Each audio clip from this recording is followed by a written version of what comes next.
this moment, history is being made. Today, the greatest risk of global catastrophe doesn't look like this. Instead, it looks like this. Today, I am officially declaring a national emergency. Millions of Americans are worried after the worst day on Wall Street since the 2008 financial crisis. A global economic crisis has been coming for 10 years. None of the problems that happened in 2008 were fixed. There's an infinite amount of cash at the Federal Reserve. We will do whatever we need to do to make sure that there's enough cash in the banking system. More and more people will choose a currency that a government does not control. This is not a test. If this is your first time here, make sure you subscribe and click on the bell so you don't miss any new videos. Throughout history, mankind has faced many challenges. With each passing crisis, we learn valuable lessons along the way. We bounce back, stronger, better. But sometimes the world is not ready for what's to come. Sometimes our worldviews face the ultimate test. These periods define us. It was early December 2019 when health officials in China admitted they have a problem. In China, health officials have announced they expect to see the coronavirus outbreak intensify. The virus has already appeared in all but one of China's provinces. Growing concerns this morning about the worldwide spread of the coronavirus. There have now been more than 10,000 people infected with the virus in Italy. Well, governments globally are enacting strict measures to contain the coronavirus. All of Italy is going on lockdown. It's official. The 2020 Tokyo Olympics will be postponed by a year. Over 120 countries. It's called the invisible enemy, and that's what it is. It's an invisible enemy. Something unthinkable just weeks ago. Tonight, the U.S. has more confirmed cases of the deadly coronavirus than any other country in the world. There are now more than 1 million confirmed cases worldwide, although the true number could be much higher. Now, suddenly, we might be facing our biggest challenge in the past century, a worldwide battle against an opponent uncommon, unseen, and unnerving. Governments around the globe are scrambling to understand, track, and contain it. On March 11th, it was declared a global issue. It didn't take long for the global markets to react, and it seemed like it was 2008 all over again. The stock market is now down 21%. Traders here working the phone say a lot of their customers are freaked out, waiting to see how low the Dow will go. Really, you're seeing just broad-based declines across all of the major technology sectors. The heightened financial turmoil that we have experienced of late may well lengthen the period of weak economic performance and further increase the risk to growth. What started in America last year has now spread to every part of the world. This could be the most serious recession in decades.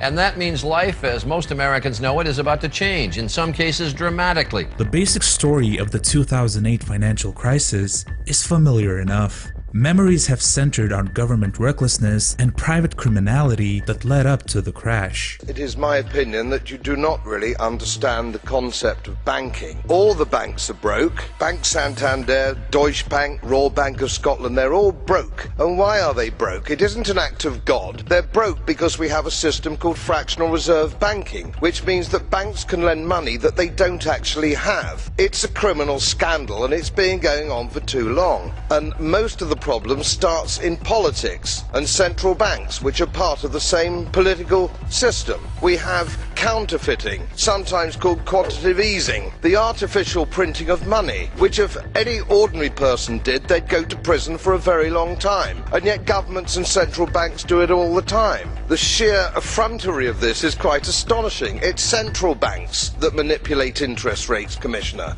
So when banks go broke through their own incompetence and chicanery, the taxpayer picks up the tab. It's theft from the taxpayer.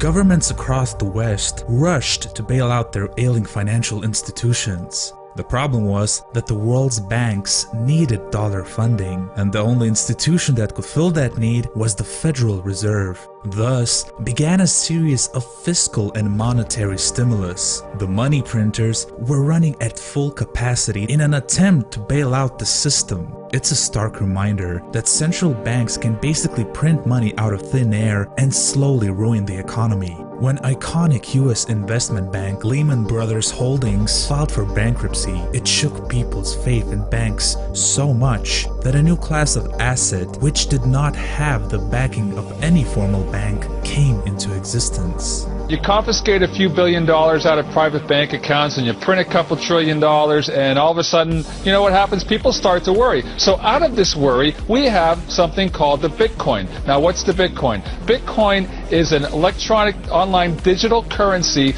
was created about 3 years ago, kind of flew under the radar. Now it's starting to actually gain some traction. You exchange your dollars, you exchange your euros, whatever, you go onto these networks, and it's an accepted currency, and it's zooming in value lately. Just unbelievable how much this has taken off, and there are places that are beginning to actually accept this sort of universal digital currency. Kind of operates in the shadows, not regulated, but it's a total outgrowth of people starting to get worried about these currency crises, debt crises. Where are these things accepted? Still not a lot of places. I checked out online, not a lot of websites that you would recognize, but the places are kind of novelty clothing, gaming sites. This tells you how really insecure people are in this age of debt and currency crises and all the other things that we have going on in the world. We now had a decentralized, immutable system that could not be manipulated. We now had sound money. More than a decade later, Bitcoin has become one of the most debated and controversial financial assets. From a value below $1 in 2010, it went on to become the best performing asset of the decade. There was an investment in the last decade that turned $1 into $90,000. What is it? This is literally the top investment of the past 10 years. And would you believe it's Bitcoin, the digital currency? Yes, $1 in Bitcoin on January 1st, 2010 would leave you with $90,000 today. And that's even with Bitcoin off its best levels. It's about $7,200 US right now. It was above $20,000 US 2 years ago. It remains a very speculative investment, but you know, more and more retailers are accepting it as forms of payment. We see those ATMs that we're looking at as well, and some of the big investment banks are dealing with it now, adding some legitimacy to Bitcoin. But now, Bitcoin is facing its biggest challenge to date. What follows next is a chapter that's going to be written about in history books forever. On March 11, 2020, the Dow Jones Industrial Average closed down by almost 2,000 points, ending what will be remembered as the longest bull market run in history. The spreading outbreak is also costing investors trillions. On Wall Street, it was another wild week. The Dow Jones Industrial Average suffered its biggest one-day blow since the market crash of 1987, digging deeper into its first bear market in a decade. The White House's economic director Larry Kudlow is hoping to calm fears. I will still argue to you that this is contained. The sense right now among investors is that we just don't know the extent of this virus, and that's why we've seen so much volatility in the market. You are a 30-plus year pro. Have you ever imagined that we would see a few trading days like the ones that we have? I'd be lying if I said the answer was yes, unfortunately. No. The short answer is no. In the end, more than $2 trillion got wiped from American stocks. Global equities saw another $6 trillion of value erased. Every single asset in the world faced back-to-back losses. Stocks, credit spreads, treasuries were up one day, down the next. As liquidity worries grew, circuit breakers were triggered. Market volatility, a beast that's been dormant for years, awakened. And it wasn't slowing down one bit. Why was this happening? Right. That's way too much. It's just too much. All right, guys, sorry about that. There's nothing I can do about that, guys. We have seen some big paper sellers coming in. It all started out up above around 30. We are watching a liquidity crisis playing out in real time. Here they come to sell them again. 9 halves straight night, 20 straight night, even straight here. Now, guys, 8 halves are trading as well. With no liquidity, everyone is rushing at the door at the same time, looking to sell. The only problem, all buyers are now sellers. And that is when panic and chaos breaks loose. 5 evens are trading, 4 evens, 3 evens are trading here, 2 evens are trading. It was clear the world has been underestimating one unpredictable catalyst. There was no real way for the markets to price in this incalculable variable. We finally had the president come out with a response, and that there would be a variety of economic measures to address the market impact. The global market crash caused by this invisible enemy revealed an ugly truth about the economy. Lessons have not been learned. I think we're already on the verge